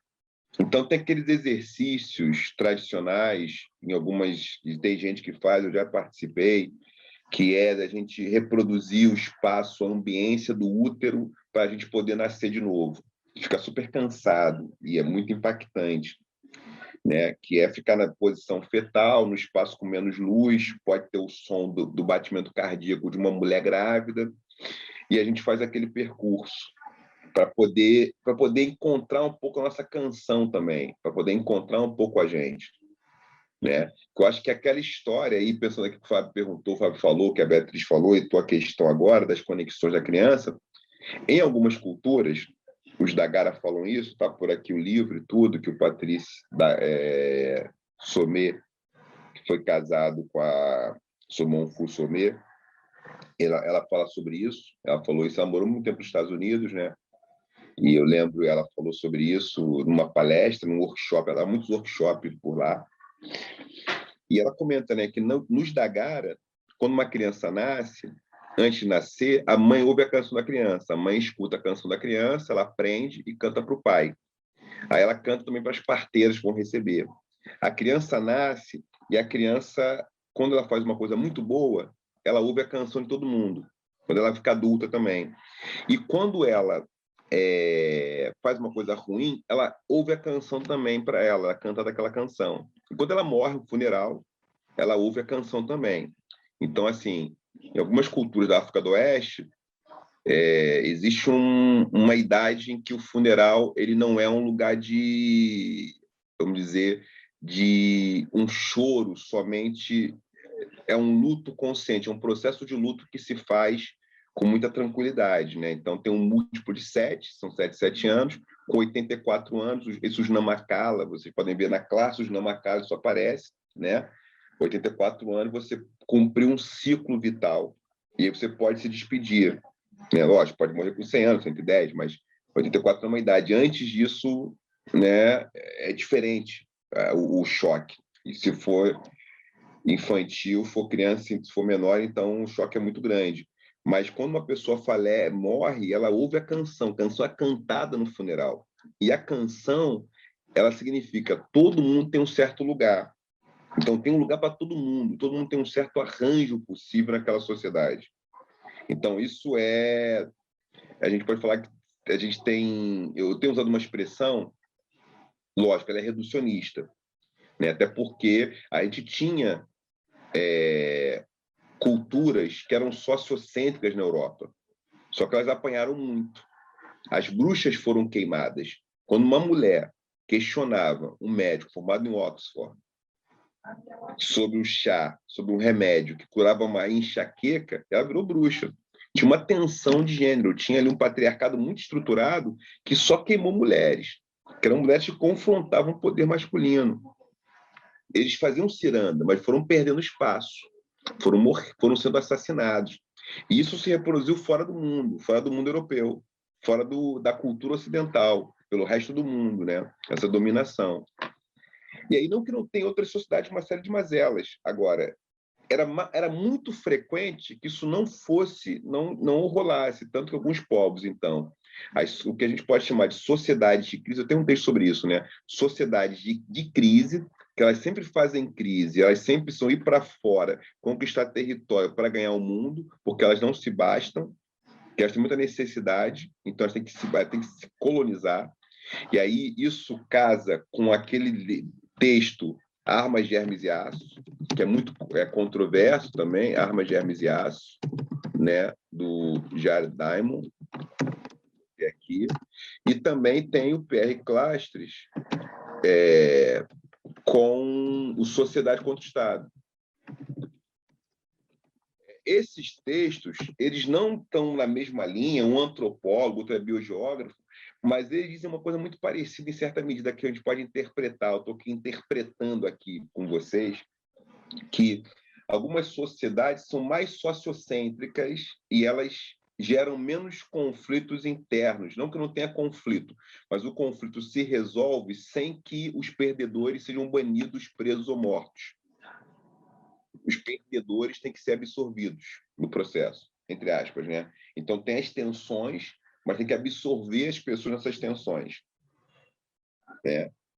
Então, um exemplo disso é um pouco Mandela, com muitas questões, seria só uma aula à parte, um papo à parte, mas o Mandela, ele entrou em choque, ele problematizou as orientações do Conselho Nacional Africano, da CNA, porque não era a favor de expulsar todos os brancos. Ele falou, não, tem conflito, mas tem que arrumar um jeito de viver com conflito. Isso é o meu princípio, eu sou Madiba, ele é Madiba, ele foi preparado para ser um gestor, e é isso. Então, isso é próprio de algumas culturas, mais frequente, assim, a gente não elimina só o rival inimigo. Então, isso é uma coisa. Tanto que essas culturas são mais xenófilas, e por isso também foi mais fácil invadi-las, porque elas são mais xenófilas, que é um critério que o Diop fala, né? O Cheikh Anta Diop, ele fala sobre isso, estou colocando aqui no chat, né, o nome dos autores. Que é o caso... que tem sociedade que é mais frequente a xenofobia. O estrangeiro assusta. O forasteiro, ele já tem uma arma apontada. E algumas culturas, não quero que sejam boazinhas, eu quero também eliminar a ideia de romantização, tá? Não é que seja boazinha, tem regras. Mas, por exemplo, você vai falar com Tumani Cuiatê, no Mali, ou no Senegal, algumas regiões, você tem uma cultura que o estrangeiro, o viajante, tem 3 noites e 3 dias para ficar ali com comida e água, depois seguir viagem. Em troca disso, conte-nos suas histórias. Isso é uma prática. Então, essa xenofilia de aceitar, ela tem esse caráter assim de estar ali. Então, não é que seja romântico, é que tem tecnologias culturais de algumas sociedades que funcionam para isso. Por exemplo, coisa que é interessante, isso é uma questão que tem que ser estudada, mas isso, eu conversando isso, falando com os próprios guaranis, com a própria Sandra, que é minha professora de Guarani, Sandra Benite, antropóloga, e conversando com africanos do continente, né? Por exemplo, o feminicídio, em algumas culturas, é um fenômeno muito raro, ou quase inexistente. E aí, isso é uma tecnologia cultural. Acho que vocês conhecem essa história, mas que eu já contei várias vezes, vou contar de novo aqui. Os povos zulus têm uma coisa em comum com os povos guaranis. Os guaranis, quando o menino engrossa a voz, ele faz um ritual que tem a ver com o rio. Os zulus têm um ritual também. Como é que eles entendem? Mais ou menos o seguinte: nessas culturas, os homens têm sangue quente, então eles são mais explosivos. Mulheres têm sangue frio, elas menstruam, são mais equilibradas, mais racionais. Os homens não. Então, como eles oferecem perigo para a sociedade, risco para si, para os outros, eles podem entrar em confronto fatal, eles têm que passar por um ritual para que eles possam não só vivenciar a experiência afetiva do guerreiro.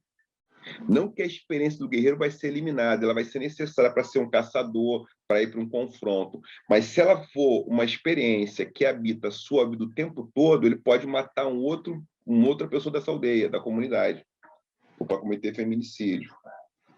Por exemplo, estou fazendo uma transposição aqui, né? Ou seja, então, por que os guaranis não têm feminicídio dos guaranis? Não tinha feminicídio dos guaranis? Porque é isso, tem um ritual para o garoto não ser só um homem guerreiro. Por que os zulus não tinham feminicídio para os zulus? Porque era isso. E por que tinha queimas bruxas, né, na Europa? Porque você tem um patriarcado estruturado em que esse homem pode ser só isso. Com isso, não estou a dizer que era só isso que é o Ocidente, mas isso é muito frequente, se tornou um sistema oficial, como tem um sistema oficial que faz com um garoto zulu, com 12, 13 anos, passa por um ritual em que ele tem que aprender. Se ele quiser casar com uma mulher, tem que aprender a chorar.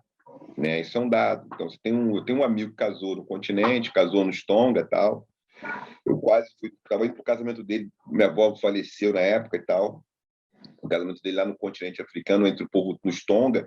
E os Tonga é isso, um cara que vai casar com uma mulher tem que aprender a chorar, ele tem que aprender a eliminar o excesso de calor pela lágrima. Tem um ritual para isso. Não é que isso seja a única saída do mundo, mas é uma alternativa. Então, o que eu acho interessante, tem que ampliar o repertório. E esse repertório que eu estou a dizer aqui sobre infancialização, ele não está hoje... O Ocidente tem contribuições? Tem, mas a gente conhece muito pouco. Eu acho que assim, vocês devem conhecer muito mais de Freud, obviamente, que de Orumilá, né? Então, isso quer dizer o seguinte, tem coisa que o Orumilá nos diz que a gente pode estudar, que pode nos ajudar a criar outras tramas, né? Não estou a dizer que todo mundo que vai casar aqui vai ter que fazer um ritual da gara de casamento, mas eu acho super interessante, porque esse cara é um homem que não, ele tem que aprender a eliminar o calor com os líquidos do corpo. Isso é um ritual. Não sei se quem já leu aqui é sobre Monfou Sober. Tem um livro dela aqui, eu estou com uma versão aqui exclusiva, por sinal, foi um presente, né? Uma versão exclusiva. Tem uma edição nova? Não, essa edição aqui foi uma edição feita customizada. Fizeram uma edição para mim. Foi um presente que eu ganhei para poucas pessoas. Fizeram 10 dessa aqui e aí eu acabei recebendo uma delas. Então, eu tenho a edição antiga, né, que não fabrica mais. É maravilhosa. E ela, no estante virtual, custa uma fortuna. Eu tentei comprar, mas eu já... Esse livro era um livro que era uma bagatela, ninguém queria comprar na época, não sei mais, que o pessoal falava, troço aí, ficava no canto ali, nunca sai esse livro. Eu lembro quando eu comprei esse livro a primeira vez, não tinha. Aí agora o pessoal começou a ler mais, né? Tá lendo mais. Então, aí ficou caro. Então, acho que ela fala dos rituais que são feitos na comunidade, percebe? Então, acho que é muito isso, né? Tem outras sociedades, tem outras alternativas, outras culturas, só que são pouco conhecidas. Tem uma fixação neurótica obsessiva por um padrão, um repertório único, né, ocidental, ou um repertório do ponto de vista da religiosidade, da forma de fazer política. E o mundo é tão rico e tem outras formas de fazer as coisas. Por exemplo, Entre os Dagara, não tem problema uma pessoa casar com alguém do mesmo sexo. Isso não é um problema. Você vê muitos povos, como os Odabi, por exemplo, o arranjo do casamento ele é conforme a densidade demográfica. Então, estou falando de, vamos falar, 200 anos atrás, isso vai mudando hoje. Mas o que se entendia, ninguém pode ficar solteiro. Então, você tinha tanto poliandria como poligamia como forma de alternativa de um arranjo para ninguém ficar sozinho. Então, você podia ter um casamento, usou da Bia, uma mulher com um esposo e uma esposa, porque era um arranjo para que ninguém ficasse solteiro, ninguém ficasse sem família.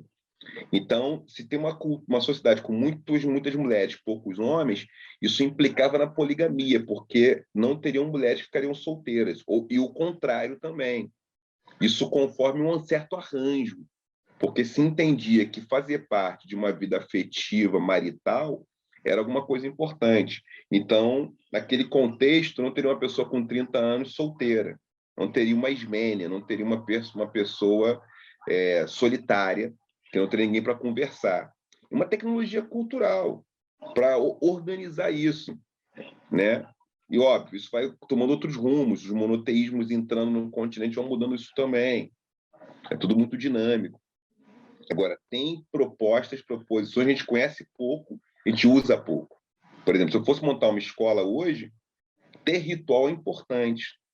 Ter ritual para cada faixa, para cada momento da vida. A gente poder se encontrar, se acertar. Acho que ter ritual é importante, sabe? A gente já tem ritual, tem as provas, é um ritual. Mas ter ritual que a gente coloque essas questões para os meninos, para as crianças, que elas se coloquem ali, sabe? Então, eu acho que esse é um desafio para mim, tá? Esse é um desafio para a gente, né? Para mim, um desafio esse seria tem que mudar a cidade, mudar a cara da cidade, né? A cidade tem mais espaços, mas, por exemplo, coisa que a gente está falando hoje, por exemplo, qualquer praça pública deveria ser horta, uma horta pública, para as pessoas poderem ir ali ter um espaço coletivo de horta, né? Tem que verdejar os espaços da cidade, isso é importante, verdejar os tetos, né? Ter alternativas de energia limpa, reaproveitar a água da chuva. São coisas muito simples que muitos ambientalistas têm aí proposto, que é isso, que é mudar a matriz das coisas mesmo, né? O tempo de deslocamento, a relação com o trabalho, a relação com a saúde. Eu acho que isso é uma outra coisa importante. Então, esse é um desafio político. Para mim, então, essa questão infância e natureza é um desafio político. É um desafio político. Gente, falei para caramba. Vocês querem conversar, querem falar, eu estou aqui. Prometo que... Não sei se a Rita, se eu enfrentei, Rita, aqui a tua interrogação, né? Nossa, você ampliou, trouxe de uma maneira muito ampliada. Muito obrigada, eu acho maravilhoso. Quem mais tem perguntas, comentários? Eu ia só comentar, Renato, boa noite. Muito obrigado pela bênção que está sendo a sua presença aqui, com tantos assuntos tão ricos e sagrados mesmo. A infância e a natureza são lugares sagrados dentro de mim e imagino que para muita gente aqui. Mas esse lugar do ritual é um lugar que me toca muito, assim. Eu até estava escutando o Ailton Krenak num podcast, assim, ele falando sobre isso, sobre a infância e sobre esse lugar, né, do controle que a educação tem e o quanto e que ele veria para uma ideia de educação esse conceito dos ritos de passagem, né, que é algo que faz a criança se confrontar, ter que pensar de uma maneira fora do que ela está acostumada, mas que aproxima a criança da natureza dela, né, que é busca um processo de educação que faz ela estar mais e buscando estar mais perto dela. E a Sobon Fussomé, eu tive o prazer de fazer era uma cerimônia de luto, né? Em comunidade ali, eu estava na Escócia e ela foi, enfim, aí foi um processo muito bonito, nossa. E aí a gente estava falando sobre isso também, o quanto a gente perdeu essa conexão com esses ritos de passagem, e que a gente busca na nossa vida individual aí, nossos ritos, nossas ritualizações, mas o quanto isso é fundamental para a gente dar conta da vida que a gente tem e se aproximar da gente mesmo, assim. Mando o podcast. Peraí.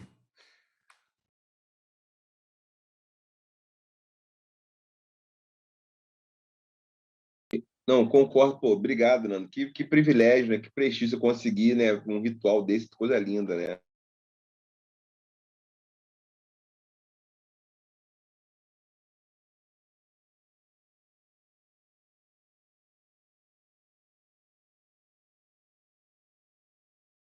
Ah, tá bom, pô.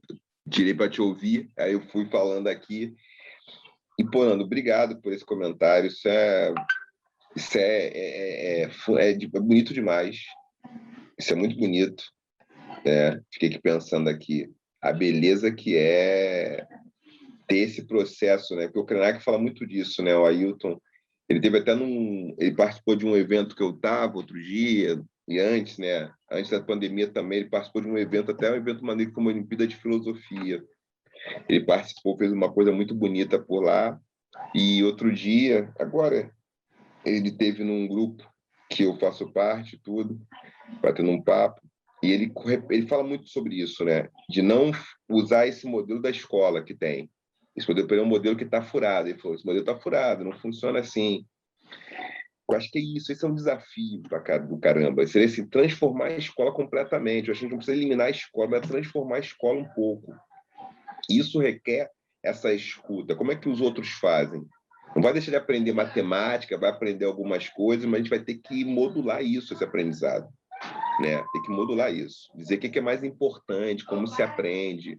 Mas tem que ter um pouco de tudo, mas a gente precisa fazer de uma forma mais ritualística. Que é isso, que combina mais com a natureza, né? Com o próprio fluxo da natureza. Acho que essa que é a questão. Acho que é isso aí.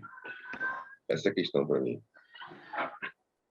É esse lugar que você trouxe de você aprender a elaborar o seu fogo interno com as águas, você está falando de natureza, é alguém que é um grupo que sabe ler a natureza, entender que o fogo se equilibra com a água e, portanto, o meu fogo interno se equilibra com a minha água interna, né? Isso é uma tecnologia refinadíssima e alguém vem falar que, né, tem que são tribos infantilizadas de uma maneira pejorativa, né? Que caminhos que a gente teve que trilhar para aprender, né? E tá trilhando.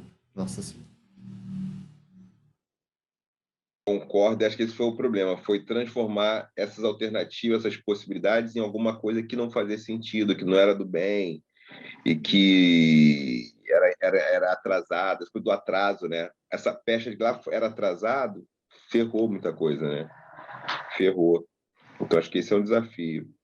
Que eu fico pensando no trabalho de vocês nessas suas pesquisas aqui na pós-graduação, vocês puderem trazer algum desses elementos, eu acho que é importante pra caramba. Não sei mais quem aqui, né, além do Nando, do Fábio, também a Gabriela, a Beatriz Carbiolato, falou também.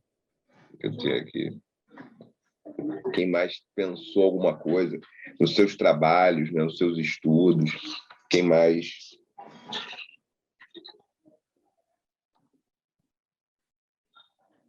Não, sem dúvida, inspirou e orientou muito a todos nós, a mim também. Gostei demais da sua maneira, né, de organizar as ideias, e as referências e juntá-las. Foi uma grande, uma grande viagem, assim, cheia de aprendizados.